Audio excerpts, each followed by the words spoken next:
गुरु प्यारी साध संगत जी, आज फिर से एक सुंदर सी साखी आप सभी को सुनाने जा रही हूँ। गुरु प्यारी साध संगत जी, आजकल के दौर में सच्ची सेवा का मतलब किसी को पता ही नहीं है।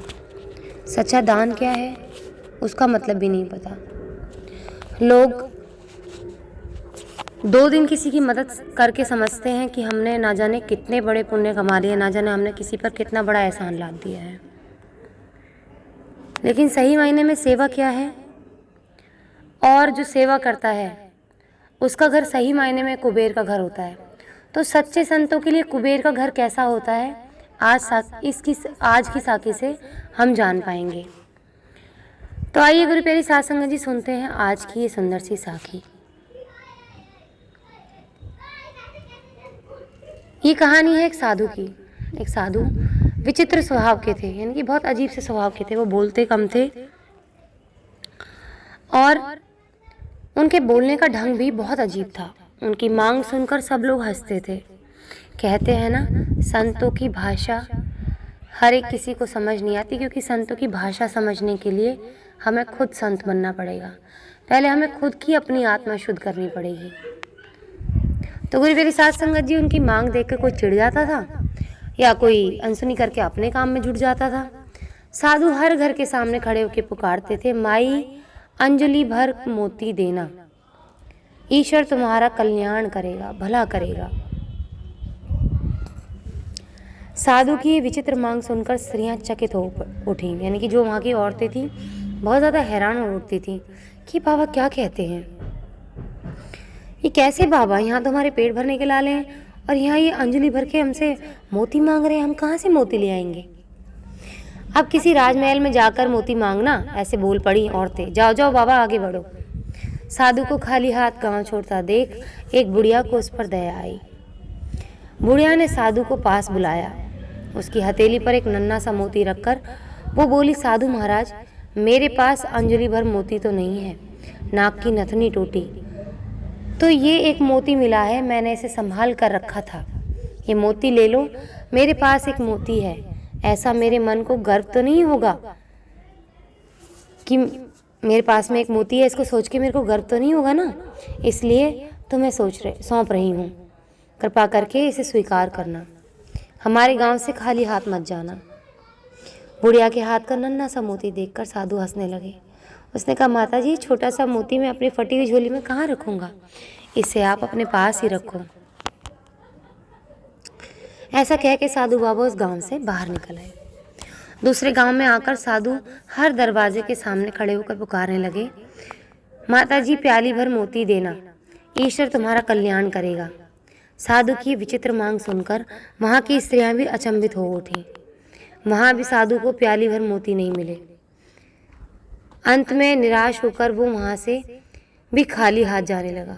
उस गांव के एक छोर में किसान का एक ही घर था।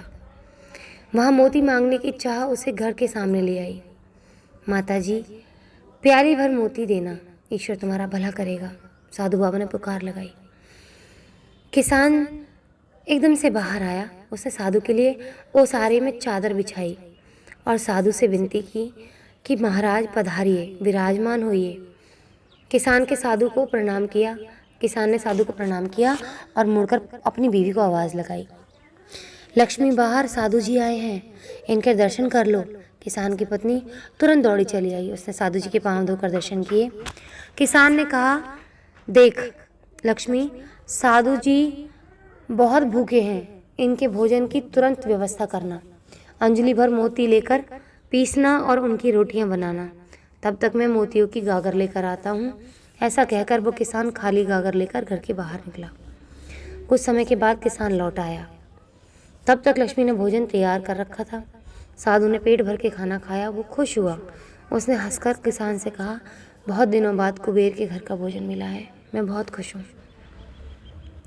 अब तुम्हारी याद आती रहे, इसलिए मुझे कान भर मोती देना, मैं तुम दंपत्ति को सदैव याद रखूँगा। उस पर किसान ने हंसकर कहा, साधु महाराज, मैं अनपढ़ किसान आपको कान भर मोती कैसे दे सकता हूँ, आप तो ज्ञान संपन्न हैं, इस कारण हम दोनों आपसे कान भर मोतियों की अपेक्षा रखते हैं। साधु ने आंखें बंद करके कहा, नहीं किसान राजा, तुम अनपढ़ नहीं हो, तुम तो पूरे विद्वान हो। इस कारण तुम मेरी इच्छा को पूरी करने में सक्षम रहे। मेरी विचित्र मांग पूरी होने तक मैं हमेशा भूखा प्यासा हूँ। जब तुम जैसा कोई कुबेर भंडारी मिल जाता है तो मैं पेट भर कर भोजन कर लेता हूँ। साधु ने किसान की ओर देखा और कहा, जो फसल के दानों, पानी की बूंदों और उपदेश के शब्दों को मोती समझता है, वही मेरी दृष्टि से सच्चा कुबेर का घर है। मैं वहाँ पेट भर के भोजन करता हूँ, फिर वो भोजन दाल रोटी हो या चटनी रोटी, प्रसन्नता का नमक उसमें स्वाद भर देता है। जहाँ आतिथ्य का वास है वहाँ मुझे भोजन ज़रूर मिल जाता है। अच्छा, अब मुझे चलने की अनुमति दें, ईश्वर तुम्हारा कल्याण करे। किसान दंपति को आशीर्वाद देकर साधु महाराज आगे निकल पड़े। तो गुरु प्यारी साध संगत जी, हम देने वाले कौन होते हैं? हमारी देने की कोई औकात नहीं। एक राजा भी उन संत की वाणी को नहीं समझ पाया, क्योंकि वो अपनी सत्ता के मद में इतना चूर हो गया, अपने पैसे के घमंड में इतना चूर हो गया, वो समझ ही नहीं पाया एक संत की वाणी, एक संत क्या मांगने उसके दरवाजे आया था। वो संत पूरे नगर घूम लिया, पर उस संत में कोई भी बुद्धिमान प्राणी नहीं निकला। एक संत की भाषा वो किसान जरूर समझ पाया, जो सच्चे दिल का था, जो भगवान को मानता था। वो उन मोतियों की कीमत समझ पाया, सच्चे मोतियों की कीमत समझ पाया कि कौन से मोतियों के बारे में वो बाबा बात कर रहे थे। एक सच्चा संत ही भगवान की दी हुई चीज़ों को अनमोल समझता है, नहीं तो ये दुनिया हीरे जवाहरात पैसे इन सब में उलझ के रह जाती है। सच्चे मोती तो वो हैं जो रब ने हमें दिए हैं। ये हवा, ये पानी, ये खाना, सब कुछ जो परमात्मा ने हमें इस प्रकृति में दिया है, सब सच्चे मोती हैं। ये सब सच्चे मोती हैं, बाकी सब बेकार है, सब बेकार है। किसी चीज़ का कोई मोल नहीं है इस धरती पर।